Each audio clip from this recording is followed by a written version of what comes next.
Salut à tous et bienvenue dans cette deuxième partie de TP avec votre présentateur Opio. Dans cette deuxième partie de TP, nous allons voir comment faire les différentes tâches et les différentes institutions qu'on a vues dans le fichier, dans la première vidéo de présentation. Vous allez voir comment mettre les mises en forme du Java, du PHP, comment exécuter les différentes instructions qui ont été mises. Bon, sans plus tarder,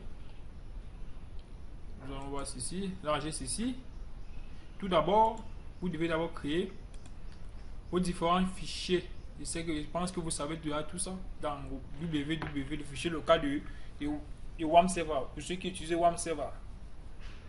Bon, là vous allez créer trois fichiers. Bon, il y a le troisième qui n'est pas là. Pour le moment, nous allons créer par la suite ensemble.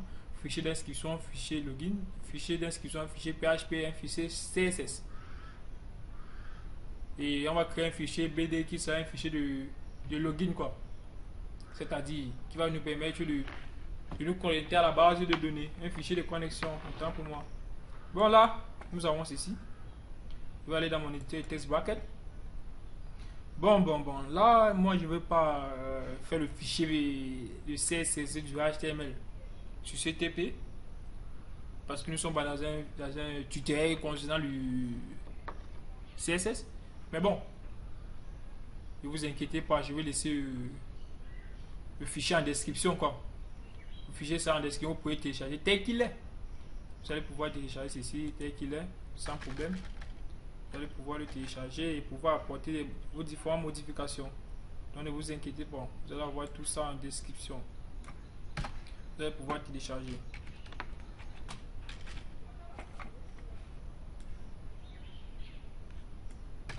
Vous allez pouvoir télécharger ceci en description et ça va vous permettre d'y apporter vos modifications au fur et à mesure. Lorsque nous allons faire des modifications, vous allez apporter. Là, vous avez le fichier HTML, le fichier PHP dans le moment là, vous avez le fichier CSS. Ce qui nous a permis d'avoir cette sortie. Bon, sans plus tarder, nous allons créer notre base de données parce qu'il nous faut effectivement une base de données qui va permettre de recevoir nos différents sentiers. Nous allons l'appeler l'acronyme. L'encodage. J'utilise généralement UT8 General SI. General UT8. Nous voici mon format encodage. Créer. Alors nous aurons besoin de créer une table appelée login. Nous allons l'appeler login avec exactement 6 champs.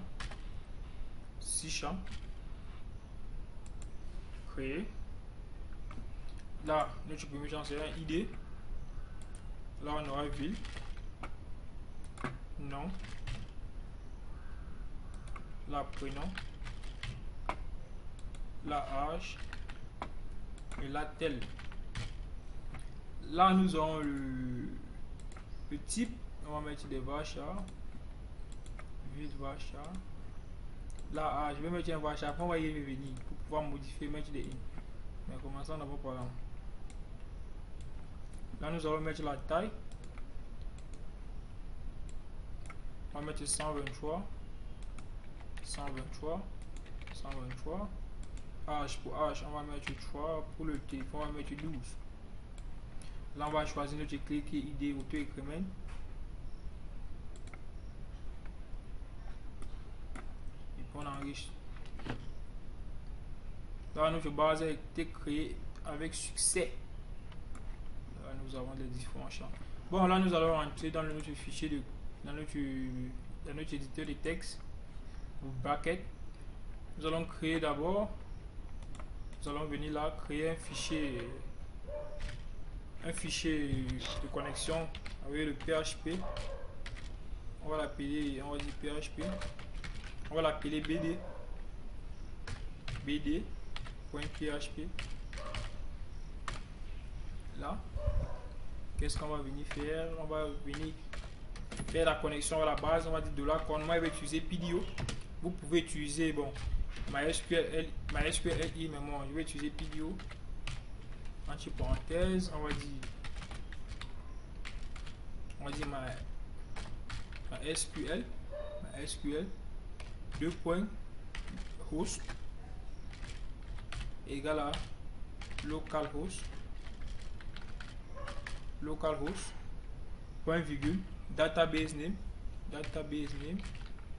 égale à acronyme, le nom de la base de données que nous avons créé tout à l'heure. Acronyme, virgule, nous allons mettre le nom d'utilisateur qui est effectivement root, le mot de passe qui est vide. Et là, c'est le tout est jeu. Nous allons entrer sur inscription. Là, nous allons faire un include pour pouvoir faire appel à notre base, à notre fichier de connexion. On va dire include BD. Là, vous pouvez utiliser require once pour faire le fichier d'inclusion, mais bon, tout donne leurs avantages par rapport à l'autre et les inconvénients par rapport à l'autre, mais nous allons utiliser include. Bon, là, nous allons faire un petit if qui va permettre de déclencher une action on va dire if qui va nous permettre de tester si l'action a été déclenchée. Je vais vous expliquer. Autant écrire un peu ceci.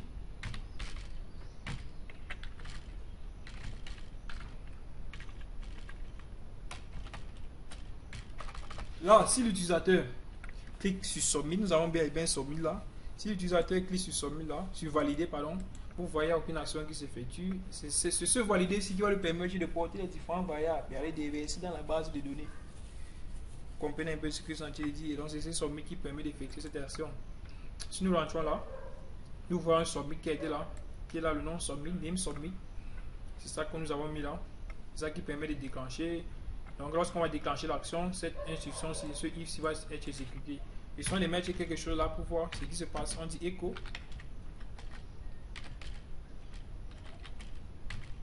Acronyme. Bon, on voit ce qui se passe. On va actualiser. On dit un expected quoi. Un point virgule qui manque là. Si ça veut dire que bel et bien notre base de données a été connectée. On clique sur OK. Voilà, acronyme qui s'affiche toujours là. Donc ça veut dire que nous avons la connexion à notre base de données qui a été effective avec succès. Bon, nous allons rentrer. Nous allons effacer ceci. Là, nous allons créer nos différentes variables qui vont nous permettre de prendre les différents champs qui sont dans le. Lorsque l'utilisateur va mettre les différents champs, nous allons pouvoir récupérer grâce à ces variables que nous allons créer. Bon, là, nous avons nom qui est là, qui est effectivement name, qui vient de ceci, name, égal à nom, prénom, name qui est égal à prénom pour le prénom, ville qui est égal à âge pour name, âge, name égal à âge, et ainsi de suite. Donc nous allons faire ceci pour toutes nos variables. Nous avons ceci. Nous avons prénom, âge, et ainsi de suite. Bon là, nous avons créé nos différentes variables pour prénom, ville, âge. Nous allons maintenant faire un fichier.